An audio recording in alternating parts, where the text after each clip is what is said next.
Obscuria, I'm just gonna have to thank me later for it.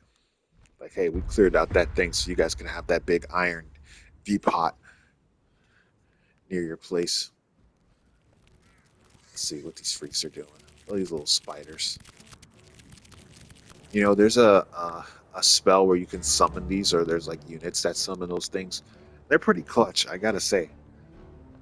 I like having disposable units because I'm the type of person that's, units become very like important to me. So when I get something that I can just like throw in front of me to get to die, I'm like, yes, thanks. I could summon one unit from out of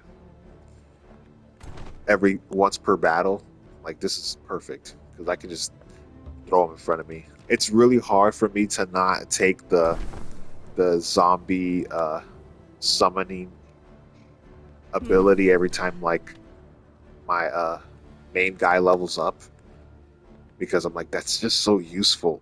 But I'm like that's not their vibe. I don't want. They're not necromancers. They're not undead people. So that's not in theme with the character I created. So I have to resist the urge. But it's just so useful when you can make uh, a zombie in front of you. It helps. It helps. It's just like a one-time use personal shield. They get killed super quickly, but like for me, who's like super into strategy, like that's like an overpowered thing for me to use because I know how to use it perfectly. You know what? I don't think Spirit Hawk. I guess I've seen the regular Hawk, but I don't know why what makes the Spirit Hawk Spirit Hawk. Wait, what's going on? I'm trying to look at it. Oh, okay, so it has like uh kind of holy damage, spirit damage is what they call it. Far sight, low maintenance, phase through. Okay, yeah, that's what you need the spirit part for. All right, in our turn, everybody's kind of set up where I need them to be. Not really scared of these spiders.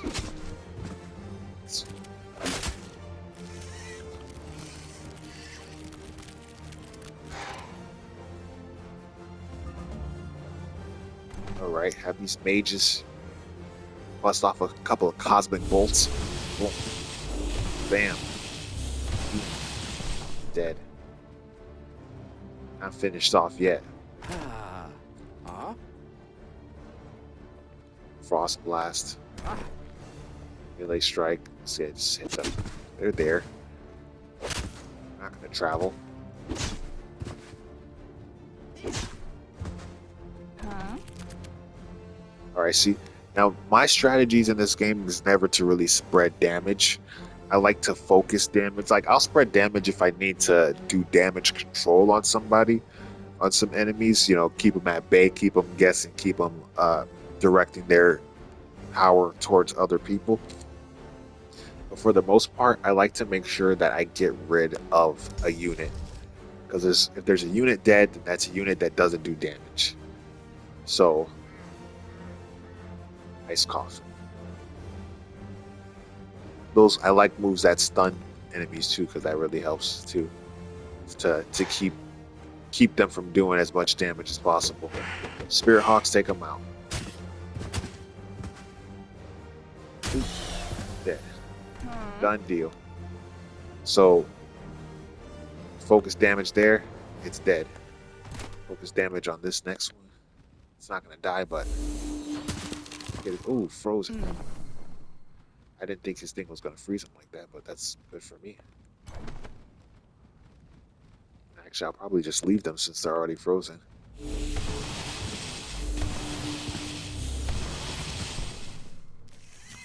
And bust a spell.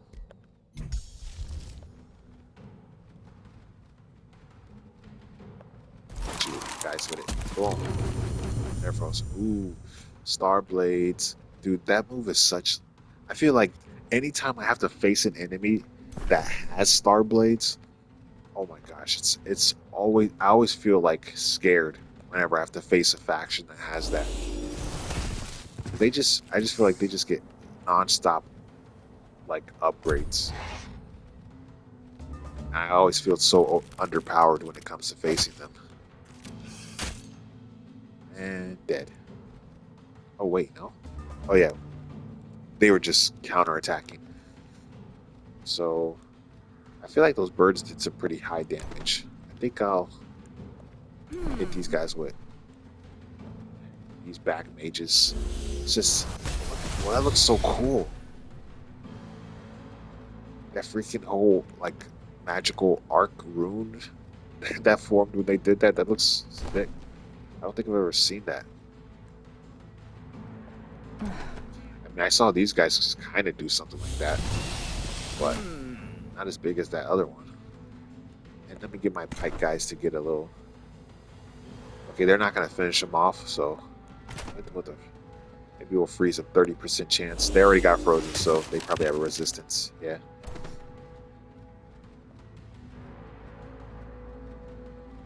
Ladies. Okay, let's see if they finish them off for real, though. Oh, yeah. That was a critical hit. Damn. Wipe them out. Easy peasy. We got, 110 production. That's pretty good. Maybe we'll kill those snakes. That snake that's on their food next.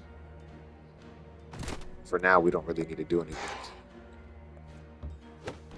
Keep these guys outside of the army. Oh, and we leveled up.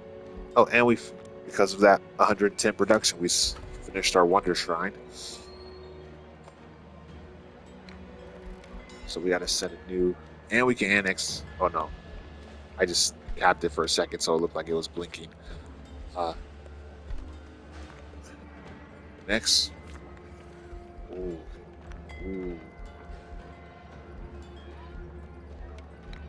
I think I know we got mana coming in, and they're magic factors, so it's good for them to have magic coming in. Well, all of these are going to take 7 turns to even do so. But I think I got to get the library. We got to have some knowledge coming in so we can level up with the tomes. Tomes.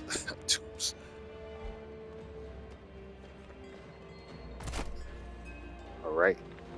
And let's do a quick level up. Actually, I'm going to check out this level up stuff first before I'm not even going to try to rush it. So let me pause real quick. All right, so I'm looking through these moves and I'm like, yo, why the heck are all of these so like sinister and dark? Like, you got like hexes and spirit, like blood packs and blood junk. And like, this is a move where, you give a target unit 10 temporary hit points, but then like it only cools down when units you summon die or you kill an enemy and stuff. And this one I was like, oh, that's cool. On strike, heal a random friendly unit adjacent to the target for 10 temporary hit points. That's freaking really good. That's like reclaiming attacks. It's like transferring the damage you do to something to one of your people. That's pretty cool. But I'm wondering why the heck he was having all this. It's because I chose Warlock for his thing.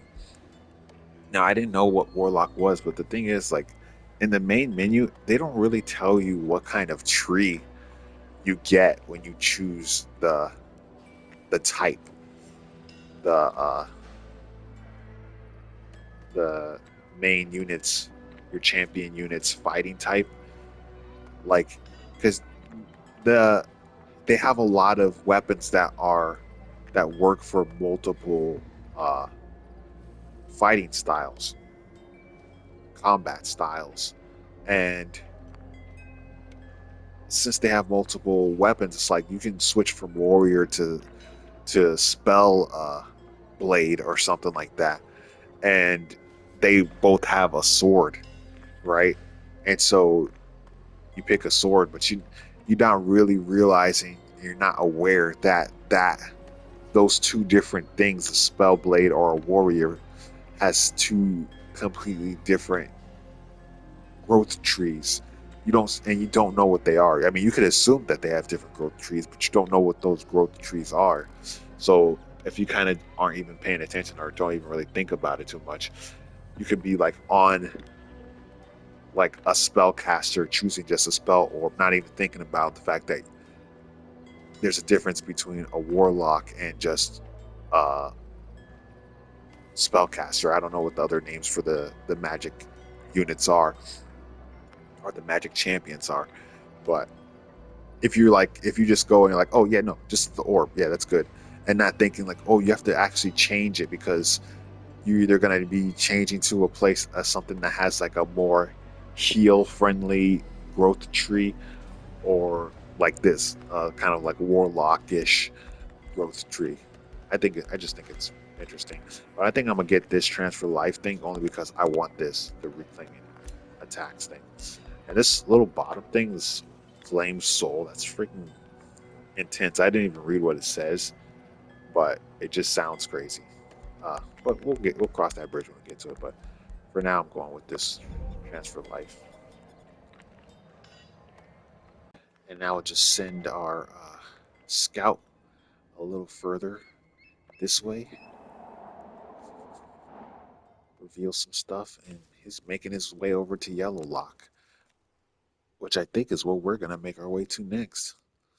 Uh, there's some little scrolls here. Knowledge stash. We're gonna pick that up. These guys are not gonna be a threat, and we're gonna get some eyes on one of these towers eventually. But the scouts are taking their sweet time and moseying along, as are we.